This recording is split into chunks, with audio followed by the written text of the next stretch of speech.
Here's a quick little video tutorial on how to add a stroke to the image to create a sticker. So what we first want to do, you have your image open. This is how I do mine. I'll go over to image and I want to go image size, select inches. I always select around 2 inches and I set it at 300 dpi.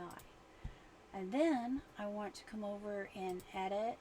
I want to transform and click scale, and then I'll move these arrows and just decrease the size there, and then I'll select the check mark, and then we come over to the layer panel. It says EFF.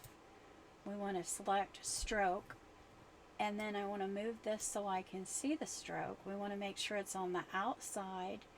I use white and click OK, and then increase the stroke to what you prefer. Everybody, I think, has their own preference.